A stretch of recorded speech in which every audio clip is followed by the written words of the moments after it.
Sir, खूप vast विषय आहे, महत्त्वाचा विषय आहे, तेवढाच गंभीर विषयसुद्धा आहे. ई-वेस्टच्या डेफिनेशनपासून आपण सुरुवात करू, की ई-वेस्ट म्हणजे नक्की काय? कुठल्या वस्तूला तुम्ही ई-वेस्ट म्हणू शकता? हो, खूप चांगला प्रश्न आहे आणि बेसिक प्रश्न आहे, की बऱ्याच लोकांचे आम्हाला फोन येतात. ओके, तुम्ही ई-वेस्टमध्ये काम करता, पण कुठल्या-कुठल्या वस्तू आम्ही ई-वेस्टमध्ये देऊ शकतो? तर हे सगळ्यांनाच येणारा हा प्रश्न आहे. हं. तर याची एक ढोबळ मनाची जी संकल्पना आहे, तर ई-वेस्ट म्हणजे नॉर्मली वेस्ट म्हणजे काय, की जी वस्तू आपल्याला निरुपयोगी आहे, की जी आपल्या काही कामाची नाही आहे आता. बरोबर. मे बी ती वस्तू चालू असू शकते, बट आपल्या आता कामात नाही आहे. म्हणजे ते आपल्यासाठी तो कचराच आहे, जो आपल्या घरामध्ये राहतो. तर मग ई-वेस्टमध्ये वेगळं काय आहे, तर ई-वेस्ट म्हणजे कुठलीही गोष्ट, की ज्याला ऑन करण्यासाठी किंवा ती चालवण्यासाठी आपल्याला इलेक्ट्रिसिटीची गरज लागते, की ती इलेक्ट्रिसिटी एकतर आपल्याला महाडिस्कॉमकडून येणारी असेल किंवा आपण बॅटरीवरती ऑपरेट करणारी वस्तू असेल. अच्छा. तर ती वस्तू जेव्हा निरुपयोगी होते किंवा एंड ऑफ लाईफ होते, की त्याची आता आपल्याला गरज नाही आहे किंवा ती खराब झाली आहे, तर तो जो कचरा तयार होतो त्याला ई-वेस्ट असं म्हटलं जातं. तर ई-वेस्टचे बरेचसे प्रॉडक्ट्स आहेत, की जे घरात तुम्ही जर उदाहरण घेतलं तर मोबाईल फोन आजच्या जगामध्ये सगळ्यांकडे आहे. एका घरात अ, जेवढे लोकं आहेत त्याच्या डबल मोबाईल फोन्स आपल्या घरात असतात. So mobile phone, like refrigerators, washing machine, TVs ह्या सगळ्या ज्यांना इलेक्ट्रिसिटी लागते आणि त्या वस्तू आता आपल्या कामाच्या नाहीत, त्या ई-वेस्ट म्हणून आपण कन्सिडर करू शकतो. अच्छा, ओके. मग इथे एक प्रश्न पडतो मला. आता मोबाईल आहे, मोबाईलमध्ये सिम आहे.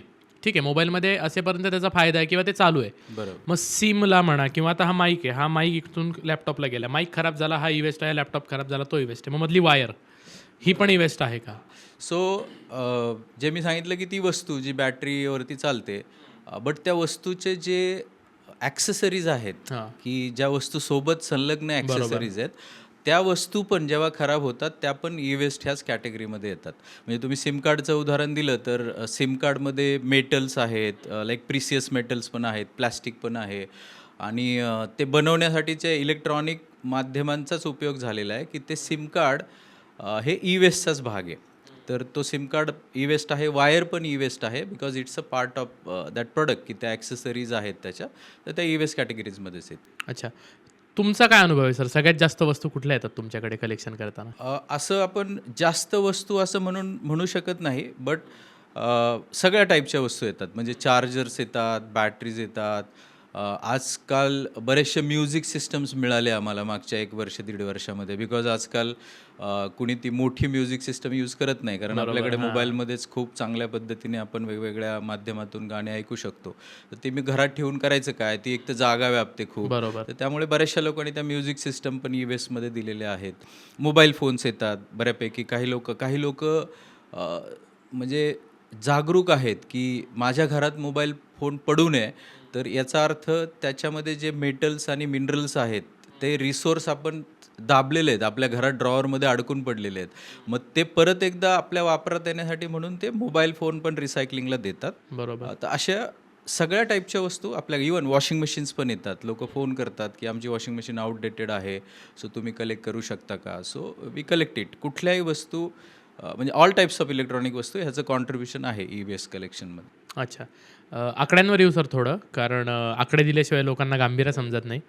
किती मोठं आहे हे प्रकरण एकूणात? किती भारतामध्ये दर वर्षाला ई-वेस्ट कलेक्ट केलं जातंय, विल्हेवाट लावली जाते महाराष्ट्रात आणि पुण्यात?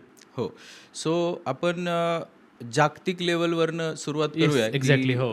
जागतिक लेव्हलवरती जो आम्ही अभ्यास केला, म्हणजे मागच्या 3 वर्षात आम्ही जो अभ्यास केला त्यातून असं लक्षात येतंय, की अराउंड 59 मिलियन मेट्रिक टन एवढं ई-वेस्ट जनरेट होतं जागतिक लेव्हलवरती आणि त्यात भारताचं जे कॉन्ट्रिब्युशन आहे, सो भारत हा जगामध्ये नंबर 3चा कॉन्ट्रिब्युटर आहे ई-वेस्टमध्ये. बापरे! सो अमेरिका, चायना आणि त्यानंतर भारत हा भारताचा नंबर लागतो.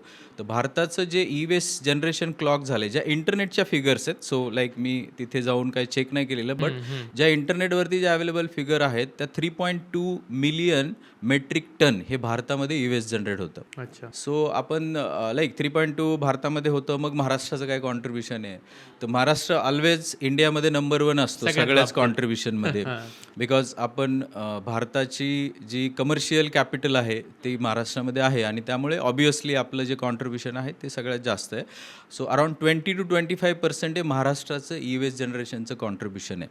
सो आपण जर 3.2चं जर फिगर काढली तर ती एक 7 लाख मेट्रिक टनपर्यंत ती फिगर जाते. आणि again Pune is one of the biggest city in Maharashtra. तर पुण्याचं जर आपण कॉन्ट्रीब्युशन काढलं तर ते पण 20%च्या आसपास जातं. तर 2 लाख मेट्रिक टन पुण्यामध्ये ई वेस्ट जनरेट होतं, अशा इंटरनेटच्या फिगर्स आहेत. सो जर आपण याचं रिसायकलिंगच्या फिगर्स काढल्या तर म्हणजे खूप आपण काय म्हणू शकतो, इट्स अ सॅड पार्ट की जे रिसायकलिंग फॉर्मल रिसायकलिंग होतं ते हार्डली 5%च्या आसपास रिसायकलिंग होतं ई वेस्टचं फॉर्मल सेगमेंटमध्ये. अच्छा. इनफॉर्मली 95% ई वेस्ट हे रिसायकलिंग होतं. ह्या इंटरनेटवरतीच फिगर्स अवेलेबल आहेत. यू कॅन चेक, गुगल करू शकता की काय पर्सेंटेज आहे. जेव्हा आम्ही सुरू केलं म्हणजे हा कन्सेप्ट आम्ही घेऊन अभ्यास करायला सुरुवात केली 2021मध्ये, तर ती जी फिगर होती ती एकदम शॉकिंग होती की लेस दॅन 1% रिसायकलिंग इंडियामध्ये होतं, अशा फिगर्स अवेलेबल होत्या. मग आम्ही विचार केला की ओके, सो आपण काय करू शकतो ह्याच्यासाठी. तर रिसायकलिंग होत नाही आहे तर रिसायकलर्स नाही आहेत का इंडियामध्ये, असं नाही आहे. सो भारतामध्ये 500 रिसायकलर्स आहेत, एक ढोबळ फिगर घेतली तर. सो 510 असतील किंवा 499 असतील, बट साधारण 500 रिसायकलर्स आहेत की जे certified recycler by central pollution control board आणि त्यांच्या स्टेटच्या पोल्युशन कंट्रोल बोर्डने.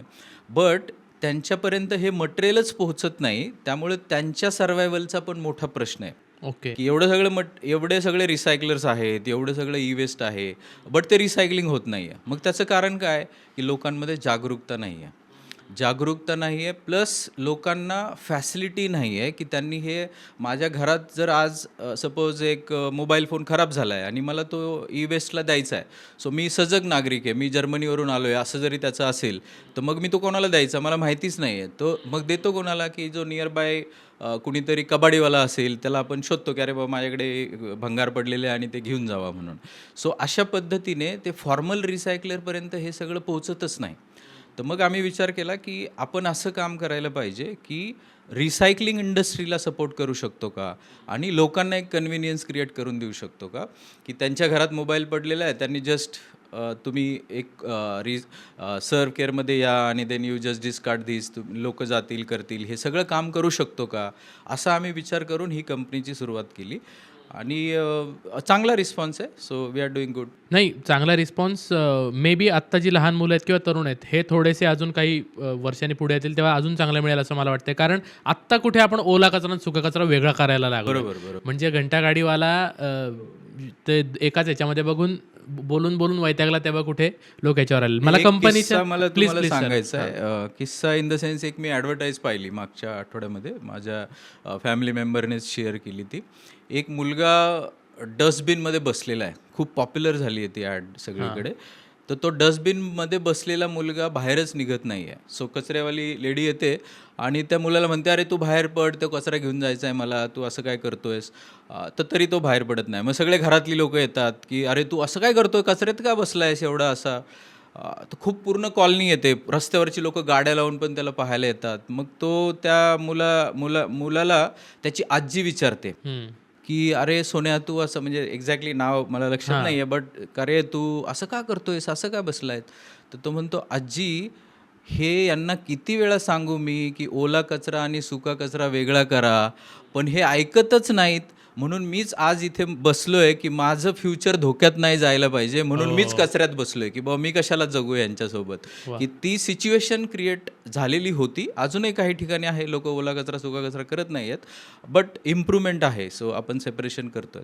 सो असा सिरियस इश्यू आहे की जे लहान मुलं पण सध्या पाहतायत की अशा प्रकारे होत आहे. आता तुम्ही सर इन्फॉर्मल रिसायकलिंगबद्दल बोललात, तर काय विषय इन्फॉर्मल रिसायकलिंग? सो नॉर्मली काय होतं की ही एक खूप वर्षांपासून जे भंगार विकणे हा एक भंगार विकणे आणि भंगार विकत घेणे हा एक मोठा बिझनेस आहे की लोक वेगवेगळ्या प्रकारचं भंगार विकत घेतात. आणि भंगार कशाला म्हणतो आपण की जी वस्तू खराब आहे की आपल्या काही कामाची नाही आहे. म्हणजे नॉर्मली आपण एखाद्याने शाळेत चित्र काढलं आणि ते खराब झालं तर ॲटलिस्ट आम्ही म्हणायचो की अरे काय भंगार चित्र काढलं आहे. सो दॅट इज भंगार, की ते वेस्ट आहे, की ते भंगार चा बिझनेस म्हणजे एकदम लोअर क्लासचा बिझनेस आहे असा विचार करून लोक त्याच्याकडे दुर्लक्ष करत होते. बट काही लोकांनी त्या बिझनेसला अपॉर्च्युनिटी म्हणून केलं, की माझ्याकडे काहीच काम नाही आहे तर मग मी हा बिझनेस करतो, बरोबर. मग मी कलेक्शन करेल. तर ही जी इंडस्ट्री आहे इन्फॉर्मल सेक्टर, ज्याला आपण चांगल्या इंग्लिश भाषेमध्ये म्हणू शकतो की इन्फॉर्मल सेक्टर, की ही लोकं काय करतात की हे मटेरियल कलेक्ट करतात. सो इलेक्ट्रॉनिक वेस्ट किंवा इलेक्ट्रॉनिक वस्तू ही जी बनलेली असते ती खूप सगळ्या घातक मटेरियलनी बनलेली असते आणि काही प्रिसियस मटेरियलनी बनलेली असते. अच्छा. म्हणजे जर तुम्ही कॅल्क्युलेशन्स केले की 90% किंवा 80% of the material available in the electronic waste किंवा इलेक्ट्रॉनिक प्रॉडक्ट इज डेंजरस, की जे जर चांगल्या पद्धतीने विल्हेवाट लावली नाही तर ते ह्युमन बिईंगसाठी प्लस आपल्या निसर्गासाठी अतिशय हानिकारक आहे. आणि 20% वस्तू मौल्यवान आहेत. सो लोक बऱ्याचशा रील फिरतात की सोनं वेस्टमधनं सोनं काढलं, वेस्टमधनं चांदी काढली. तर ते काढली की नाही ते माहिती नाही आहे, बट आहे त्याच्यामध्ये, की त्याच्यामध्ये काही प्रमाणात गोल्ड आहे, काही प्रमाणात प्लॅटिनम आहे, बरोबर. सिल्वर आहे, कॉपर आहे, all precious metals are there. So हे प्रिसियस मेटल्स रिकव्हरी करण्याचे काही पद्धती येतात. सो मग इंडियामध्ये तर असं नव्हतंच कधी की प्रिसियस मेटल रिकव्हरी तर फॉर्मल सेक्टरमध्ये अवेलेबल नाही आहे. पण ह्याच्यात मेटल आहे हे सगळ्यांना माहिती होतं. बरोबर. मग हे कसं काढायचं? तर मग ह्या वस्तूंमधले जे घातक पदार्थ आहेत, ते घातक पदार्थ अनैसर्गिक पद्धतीने विल्हेवाट लावली जाते. बरं. म्हणजे उदाहरणार्थ आपण असं घेतलं की एक उदाहरण वायरचं घेऊया. सगळ्यात सोपं उदाहरण आहे की वायर तुम्ही भंगारामध्ये दिला आपल्या कोणाला तरी, आपल्या भंगारवाल्या मित्राला, आणि तो भंगार घेऊन जाणार. तर त्या वायरमध्ये काय मौल्यवान वस्तू आहे की कॉपर. कॉपर आहे. हाही मौल्यवान वस्तू आहे की कॉपरचा भाव चांगला असतो, त्यामुळे त्यांना परवडतं भंगारमध्ये कॉपर घेण्यासाठी. सो ती वायर कॉपर कसं काढायचं ते, कारण एकदम रिजिड असते, वायरच्या आतमध्ये कॉपर असतं.